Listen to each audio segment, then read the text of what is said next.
बखिनो लुबैदों नोंसोरो बै 15 बोसोर गभर्नमेन्टआव मा खालामो गिलु बालु आन्दलनखौ प्रमद नोङो मानो खालामखो नोङो दिनै मा खालामखो एबसुआव खि लेखा गोरों गैयामोन इउपिपिएलआव खि लेखा गोरों गैयामोन राजु बिथाङा प्रमद बर'नि खिबु सुनोल' बाखि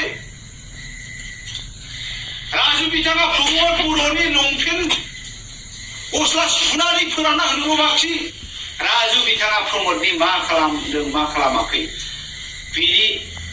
खरम जानानै राजुआ लिरदों बिनि लेपटप जानानै राजुआ लिरदों बै समाव प्रमद बर'आ इंलिसनि एप्लिकेसन गांसे लिरनो रोङा हिन्दीनि एप्लिकेसन गांसे लिरनो रोङा राजु नार्जारि बिथाङा बेनो लिरनानै होदों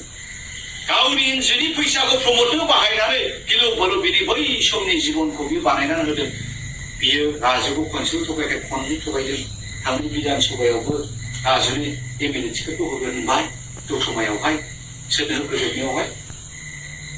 जोंहा मनरन्जन बाबुनो होबाय मनरन्जननिफ्राय फैसा लानानै जोबनायाव मनरन्जनखौ थगायबावबाय दाखालि लकसभानि टिकेट क'क्राझार होनांगौ बियो राजु नार्जारिनो नङाबा बे लावखारजि डक्टर बे लावखारसिनो मा खालामबाय बियो जोबनायावहाय जयन्त बसुमतारिया सासे जिबन जाखानाय एमएलए आरो बेनो मा नांगौ नङा होनबा दिनैनि जुगाव जोंनि रुजुनायाव सासे एमएलए जाबाय होनबाथाय थोबाय एमएलएआ 5 बोसोरसिमल' खिन्थु 5 बोसोर जोबनायनि उनावबो बिनि पेन्सना 80,000 90,000 मोनहैगोन थारमाने बिनि जिबना जाबाय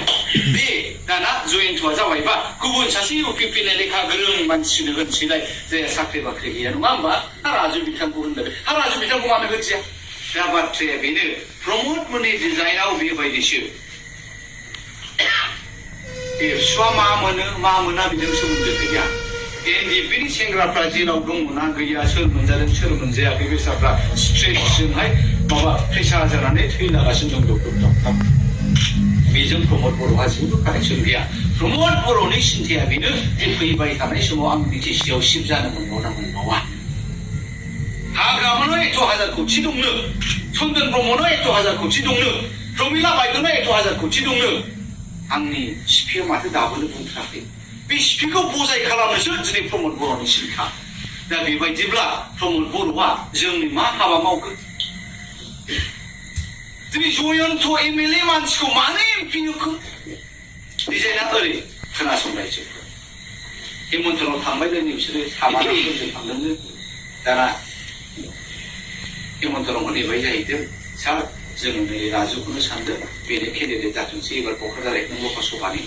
मोजां मानसिबो गोदोनिफ्राय मावबोनाय दाना हेमন্ত বিশ্ব শর্মা आसामनि मुख्यमंत्री होनबायनो ঠিক আছে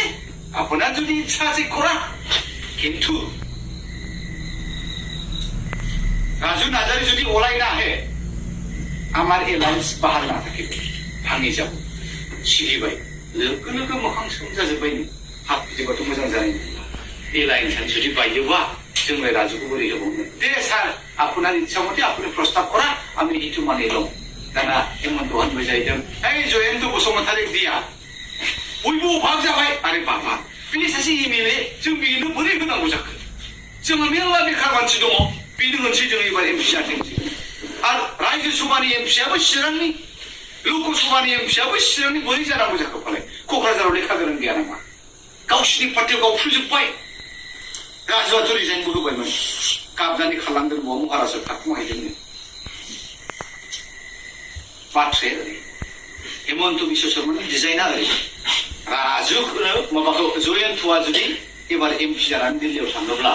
बेनि एमएलए समस्तिया लांदां जानोसैना दाना बाय इलेक्सनाव सोरखौ लाबोगोन चन्दन ब्रह्मखौ लाबोगोन जाहैबाय अब्ला नायदो बिथांमोननि डिजाइना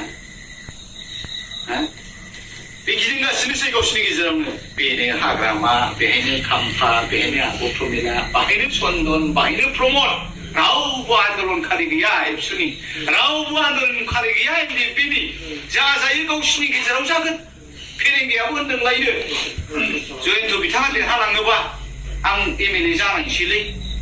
आं बिटिसिनि माबा इएमनि मजाखौथ' मोनजाखाबाय आं एसे एमएलए जानानै डिसफ्राव थांनायसैब्रा आंबो